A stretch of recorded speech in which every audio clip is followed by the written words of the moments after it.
बावजूद अब क्या कुछ रीड कर रहा है बाजार, कैसे समझ रहा है इस बड़े डेवलपमेंट को, बताएं जरा।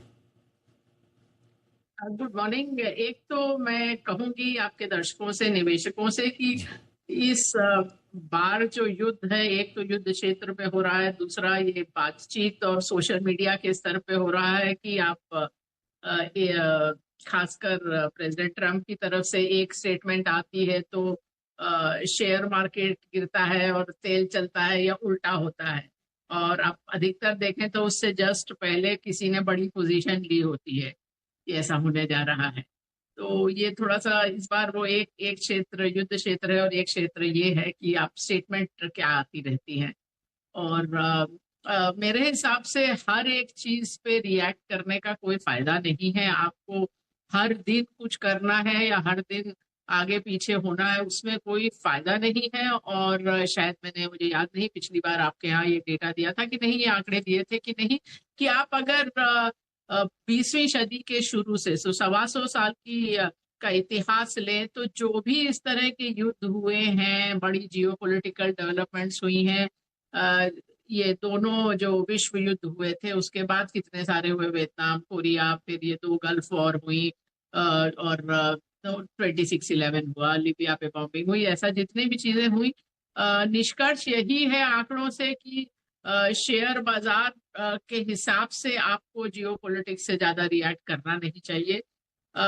उसका बात वही होता है कि जब आपका देश उस युद्ध में हो, वो अलग बात है। तो जैसे जो दूसरे युद्ध, विश्व युद्ध के बाद जर्मनी और जापान हार गए, तो हाँ, उनके निवेशकों के लिए झटका था। लेकिन अधिकतर केसेस में यही है कि जियो पॉलिटिक्स से आप बार बार अपना जो भी बाजार में कर रहे हैं उसको बदलिए मत। और जहां तक तेल का भी सवाल है, अभी तो खैर एक तो है कि अभी जो सीज फायर का जो 2 हफ्ते का समय था वो भी खत्म नहीं हुआ है। और अगर आप इस तरह से देखें कि अमेरिका को फर्क नहीं पड़ता अगर तेल का भाव बढ़ता है, तो ये बात ठीक नहीं है। कि राजनीतिक तौर पे एक ही चीज का मोर और लेस फर्क पड़ता है अमेरिका के जो लीडर्स हैं या किसी को भी, क्योंकि उनके जो वोटर हैं उनके लिए पेट्रोल, या जैसे उसको गैस बोलते हैं वहां पर, उसका जो पेट्रोल पंप पे या गैस स्टेशन पे जो भाव है, उससे बहुत कुछ बदलता है राजनीति में। तो वो एक चीज होती है जो जो अमेरिका में रहने वालों को बहुत ज्यादा इम्पैक्ट करती है। तो ऐसा नहीं है कि उनको फर्क नहीं पड़ेगा अगर तेल का भाव कहीं भी चला गया। तो ये मुझे तो लगता है कि खाली सब आज का स्टेटमेंट ये है, कल कुछ और होगा। अ, इतना आसान नहीं है ये सब करना कि हाँ पूरे दुनिया भर में शिप्स का आना जाना ही रोक देंगे। ठीक बात है, बिल्कुल ये इंटरेस्टिंग चीज आपने बताई है। देवीना जी, अब एक चीज जो जानना चाहता हूँ, व्हाट नेक्स्ट, अगला ट्रिगर क्या है? बाजार किस चीज पे मूव करेगा, ऊपर या नीचे? क्या ऐसी चीज बाजार देखना चाहेगा जिससे लगे कि हाँ अब हमें डायरेक्शन क्या लेना है? देखिए, दोनों तरफ से मेरा ये मानना है कि चाहे वो आप पॉजिटिव ट्रिगर देखें या जो बोलते हैं रिस्क देखें, वो अधिकतर ऐसी चीजें होती हैं जो आपने सोची नहीं होती हैं, जो एंटिसिपेट नहीं किया होता है। जो कहानी होती है वो बाद में बनती है। तो मेरे हिसाब से बाजार चलता है या गिरता है और उसके बाद हम लोग कहानी ढूंढते हैं।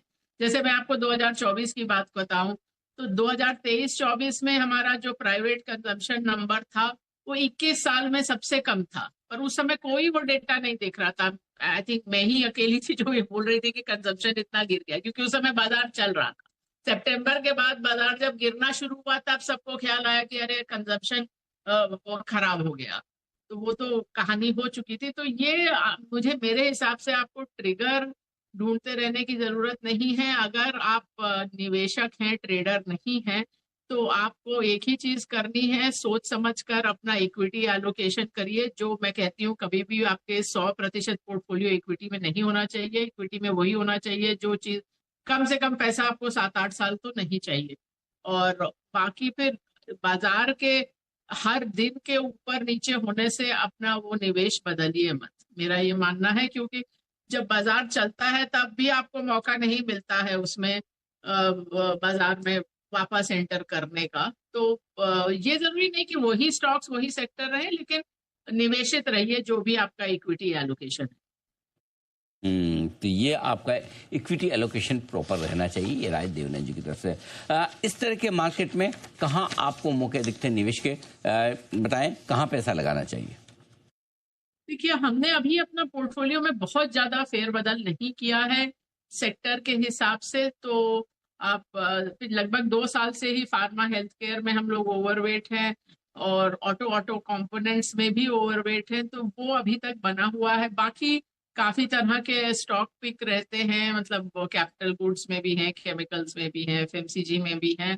बैंक्स में ओवरवेट नहीं है, लेकिन बैंक्स में अक्सर हम लोग अगर आप 5-6 साल का ट्रैक रिकॉर्ड देखें तो अक्सर बहुत अंडरवेट होते थे। अब वैसा नहीं है। तो पिछले साल पहले पीएसयू बैंक्स ऐड किए, बाद में कुछ और भी ऐड किया, तो वहाँ जैसे मैंने कहा, जितना हम लोग यूजुअली होल्ड करते हैं उससे थोड़ा ज्यादा होल्ड करते हैं। मैं कई बार कह चुकी हूँ कि मैं बैंक्स और किसी भी लेंडिंग कंपनी में बहुत डर डर के निवेश करती हूँ, नर्वस इन्वेस्टर हूँ उसमें। बिल्कुल ठीक बात है, fair enough. Pharma health care auto जिससे जो आपको रॉक सॉलिड बिजनेसेस दिखते हैं वो ज़्यादा पसंद है देवीना जी को। देवीना जी, एक और आखिरी सवाल करेंसी मार्केट को लेकर है। क्या आपको लगता है कि फिर से रुपया नया लाइफ फ्लो बना सकता है, या इस बार अब करेंसी मार्केट में उतना असर नहीं पड़ेगा? कैसे देखती हैं? आप बोले करेंसी मार्केट पर या करेंसी मार्केट के कारण? मुझे इतना नहीं, करेंसी समझ नहीं मार्केट, आया। हमारी करेंसी पे क्या रुपया हमारा फिर से नया लाइफ फ्लो बना सकता है? बना तो सकता है, मतलब मैं ये नहीं कहूंगी कि नहीं बना सकता, हम्म, क्योंकि अभी तो काफी कुछ आरबीआई ने किया। पहले तो रिजर्व्स के थ्रू मार्केट में जाके सपोर्ट किया, फिर अभी काफी वो रेगुलेशंस बदले। और और वो भी होता है कि हम लोग खाली डॉलर के बनस्पत देखते हैं, आप बाकी करेंसीज के बनस्पत देखिए, तो ऐसा नहीं है कि रुपया ने अच्छा किया। इवन 2025 में यूरो के बनस्पत रुपया 20% गिरा था, जो हम लोग को समझ नहीं आया, क्योंकि डॉलर भी गिरा था बाकी करेंसीज के लिहाज से। और एक चीज